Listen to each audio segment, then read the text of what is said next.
హరి ఓం. శ్రీమన్నారాయణీయము 37వ దశకము దశమ స్కంధ పరిచ్ఛేదము శ్రీకృష్ణ అవతార ప్రసంగము. ఈ శ్లోకం మొట్టమొదటిగా సాంద్రానందతను అను పదంతో ప్రారంభమైంది. ఈ శ్రీమన్నారాయణ గ్రంథము మొట్టమొదటి కూడా సాంద్రానందావబోధాత్మకం అని మొదలుగా ఉంది.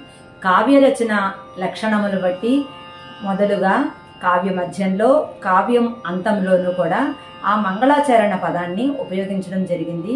ఆ విధంగా ఇక్కడ నారాయణ భట్టతిరి గారు సాంద్రానందతను అని ఇక్కడ కూడా ప్రస్తావించడం జరిగింది. సాంద్రానందతనో హరే నను పురా దైవాసురే సంగరే. సాంద్రానందతనో హరే నను పురా దైవాసురే సంగరే. త్వత్కృత్తాపి కర్మ శేషవసతో ఏతేన యాతా గతిం. త్వత్కృత్తాపి కర్మ త్వత్కృత్తాపి కర్మ త్వత్కృత్తాపి కర్మ శేషవసతో ఏతేన యాతా గతిం. తేషాం భూతల జన్మనాం దితి భువాం భారేణ దూరార్దితా. తేషాం భూతల జన్మనాం దితి భువాం భారేణ దూరార్దితా. భూమి ప్రాప విరించమాశ్రిత పదం దేవైః పురైవాగతైః. భూమి ప్రాప విరించమాశ్రిత పదం దైవైః పురైవాగతైః. దేవైః పురైవాగతైః. సాంద్రానందతనో హరే నను పురా దైవాసురే సంగరే. త్వత్కృత్తాపి కర్మ శేషవసతో ఏతేన యాతా గతిం. తేషాం భూతల జన్మనాం దితి భువాం భారేణ దూరార్దితా. భూమి ప్రాప విరించమాశ్రిత పదం దేవైః పురైవాగతైః. హా దుర్జన భూరి భారమధితాం పాథో నిధౌ పాదుకాం. హా దుర్జన భూరి భారమధితాం పాథో నిధౌ పాదుకాం. ఏతాం పాలయ హంత మే వివసతాం సంపృచ్ఛ దేవానిమాన్. ఏతాం పాలయ హంత మే. స్టైల్ గమనించు, రెండవ లైను కిందకంటాం. ఏతాం పాలయ హంత మే. ఏతాం పాలయ హంత మే వివసతాం సంపృచ్ఛ దేవానిమాన్. ఇత్యాది ప్రచుర ప్రలాప వివసామాలోక్య ధాతా మహీం. ఇత్యాది ప్రచుర ప్రలాప వివసామాలోక్య దాతా మహీం. దేవానాం వదనాని వీక్ష్య. దేవానాం వదనాని వీక్ష్య పరితో దధ్యౌ భవంతం హరే. పరితో దధ్యౌ భవంతం హరే. హా దుర్జన భూరి భారమధితాం పాథో నిధౌ పాదుకాం. ఏతాం పాలయ హంత మే వివసతాం సంపృచ్ఛ దేవానిమాన్. इत्यादि प्रचुर प्रलाप विवसामालोक्य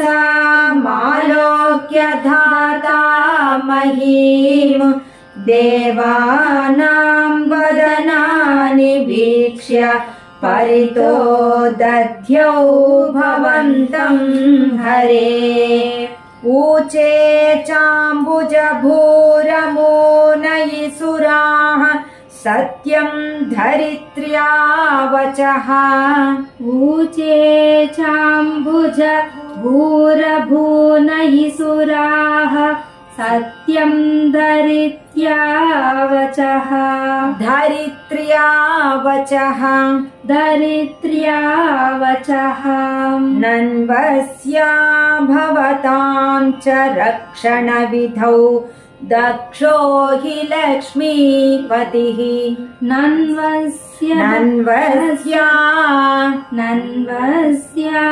भवतां च रक्षणविधौ दक्षो हि लक्ष्मीपतिः सर्वे सर्वपुरःसरा वयमितो गत्वा पयोवारिधिम् सर्वे सर्वपुरःसरा वयमितो गत्वा पयोवारिधिम् नत्वा तं स्तुमहे जवादिति नत्वा तं स्तुमहे जवादिति ययुः साकं तवाकेतनम् ययुः साकं तवाकेतनम् ऊचे चाम्बुजभूरमूनयिसुराः सत्यं धरित्र्या वचः नन्वस्या भवतां च रक्षणविधौ दक्षो हि लक्ष्मीपतिः सर्वे सर्वपुरःसरा वयमितो गत्वा पयोवारिधिम् नत्वा तं स्तुमहे जवादिति ययुः साकं तवाकेतनम् ते मुग्धानिलसालि दुग्धजलधे स्थिरं गताः संगताः ते मुग्धानिलसालि दुग्धजलधे स्थिरं गताः संगताः यावत् त्वत्पदचिन्तनैकमनसस्तावत् स पाथो जभूः यावत् त्वत्पद चिन्तनैकमनसस्त्वावत्सपादा जभूः सपाथो जभूः सपाथो जभूः त्वद्वाचं हृदये निशम्य सकलानानन्दयन्नोचिवान् त्वद्वाचं हृदये निशम्य सकलानानन्दयानुचिवान् सकलानानन्दयन्नोचिवान् सकलानानन्दयानुचिवान् यन्नोचिवान् आख्यातः परमात्मना स्वयमहं वाक्यं तदाकर्ण्यताम् आख्यातः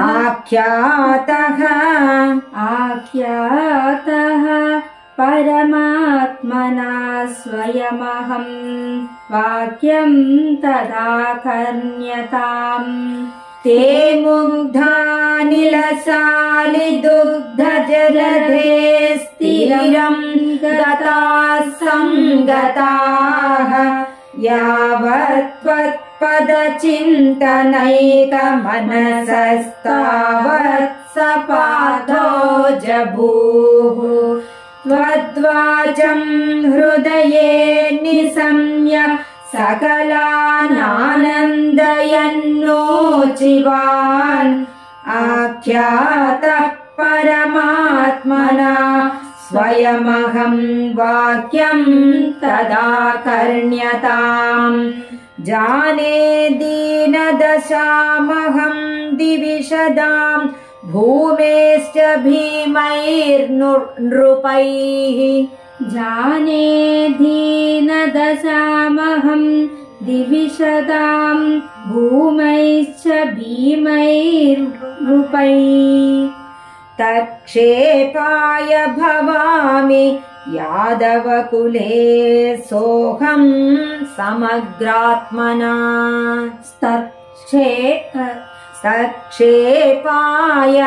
तत्क्षेपाय भवामि यादवकुले सोऽहं समग्रात्मना देवावृष्णिकुले भवन्तु कलया देवाङ्गनाश्चावनौ देवावृष्टिकुले भवन्तु कलया देवाङ्गनाश्चावनौ मत्सेवार्धमिति त्वदीयवचनं पाथोजभूरुचिवान् मत्सेवार्धमिति त्वदीयवचनं पाथोजभूरुचिवान् जाने दीनदशामहं दिविशदां भूमेश्च भीमैर्नृपैः तत्क्षेपाय भवामि यादवकुले सोऽहं समग्रात्मना देवावृष्टिकुले भवन्तु कलया देवाङ्गनाश्चावनौ मत्सेवार्धमिति त्वदीयवचनं पाथोजभूरुचिवान् श्रुत्वा कर्णरसायनं तव वचः सर्वेषु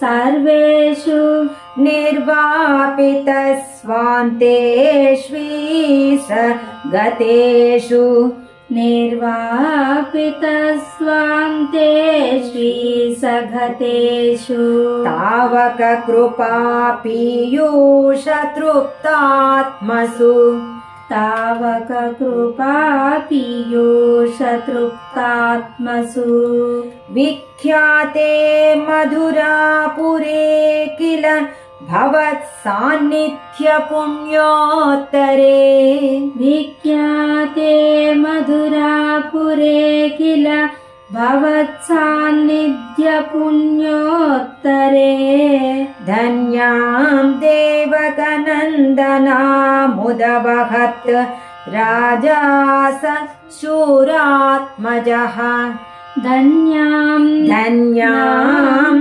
धन्यां देवकनन्दना मुदवहद्राजससूरात्मजः श्रुत्वा कर्णरसायनं तव वचः सर्वेषु निर्वापितस्वान्तेष्वीसगतेषु तावककृपापीयूषतृप्तात्मसु विख्याते मधुरापुरे किल भवत्सान्निध्यपुण्योत्तरे धन्यां देवकनन्दनामुदवहत् राजा स शूरात्मजः उद्वाहावसितौ तदीयसहजः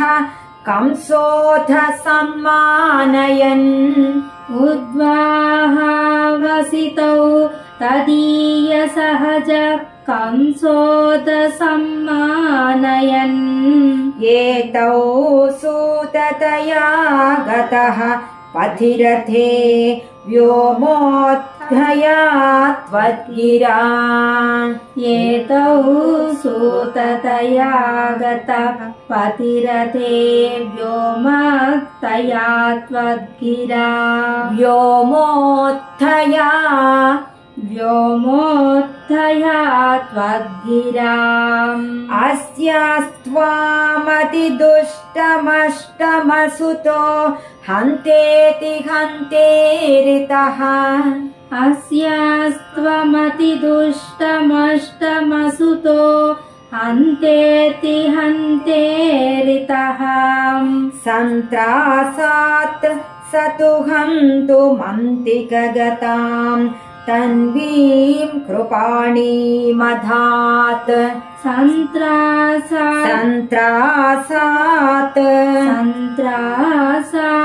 स तु हन्तुमन्तिकगतां तन्वीं कृपाणिमधात् उद्वाहावसितो तदीयसहजः कंसोऽध सम्मानयन् एतौ सूततया गतः पथिरथे व्योमोत्थया त्वद्गिरा अस्यास्त्वामतिदुष्टमष्टमसुतो हन्तेति हन्तेरितः सन्त्रासात् स तु हन्तुमन्तिकगताम् तन्वीं कृपाणीमधात् गृह्णानश्चिकुरेषु तां खलमतिः सौरेश्चिरं सान्त्वनैः गृह्णानश्चिकुरेषु तां खलमतिः सौरेश्चिरं सान्त्वनैः नो मुञ्चन् पुनरात्मजार्पणगिरा प्रीतोऽथयातो गृहान् नो मुञ्चन् पुनरात्मजार्पणगिरा प्रीतोऽथयातो गृहान् आद्यं त्वत्सहजं तथार्पितमपि स्नेहेन नाहन्नसौ आद्यं त्वत्सहजं तदार्पितमपि स्नेहेन नाहन्नसौ दुष्टानामपि देव पुष्टकरुणा दुष्टा हि धीरे कदा दुष्टानामपि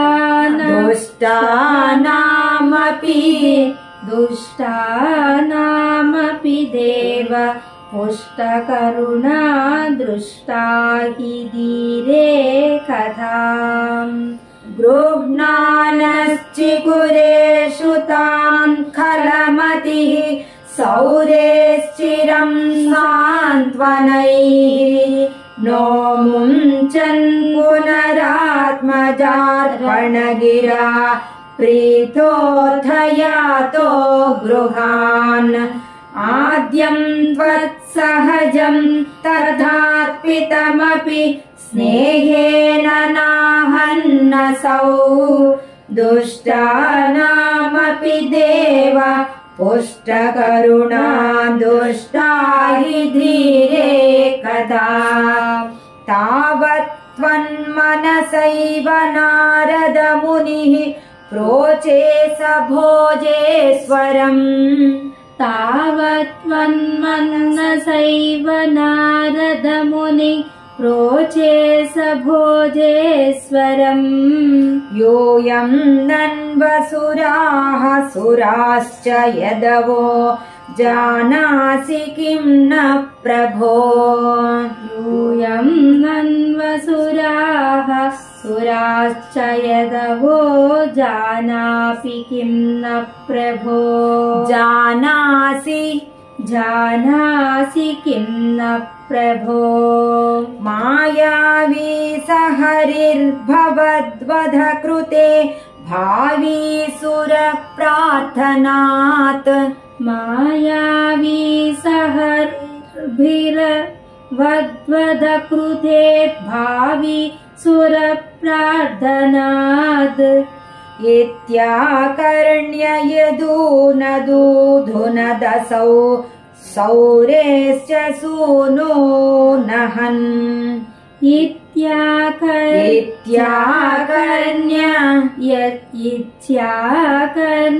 यदून दुधदसौ सौरेश्च सूनो नहन् तावत्त्वन्मनसैव नारद मुनिः प्रोचे स भोजेश्वरम् यूयं नन्वसुराः सुराश्च यदवो जानासि किं न प्रभो मायावी स हरिर्भवद्वधकृते भावी सुरप्रार्थनात् इत्याकर्ण्य यदूनदूधुनदसौ सौरेश्च सूनो ननन् प्राप्ते सप्तमगर्भता महीपतौ त्वत्प्रेरणान्मायया प्राप्ते सप्तमगर्भता महीपतौ त्वत्प्रेरणान्मायया नीते माधवरोहिणीं त्वमपि भोः सच्चित्सुखैकात्मकः नीते माधवरोहिणीं त्वमपि भोः सच्चित्सुखैकात्मकः देवक्या जठरं विवेशिथ विभो संस्तूयमानः सुरैः देवक्या जठरं विवेशिथ विभो संस्तूयमानः सुरैः सत्वं कृष्ण विधूय रोगपटलीं भक्तिं परां देहि मे सत्वं कृष्ण विधूय रोगपटलीं भक्तिपरां देहि मे प्राप्ते सप्तमगर्भता महीपतो त्वत्प्रेरणान्मायया नीते माधवरोहिणीं त्वमपि भोः सच्चित्सुखैकात्मकः देवक्या जठरं विवेशिथ विभो संस्तूयमानः सुरैः सत्वं कृष्ण विधूय रोगपटलीं भक्तिं परां देहि मे శ్రీకృష్ణావతార ప్రసంగము అను 37వ దశకం సమాప్తము. శ్రీకృష్ణ చరిత్ర ఇంకా ఉన్నది, అందువలన నారాయణ మనం చెప్పుకోవడం లేదు. హరి ఓం.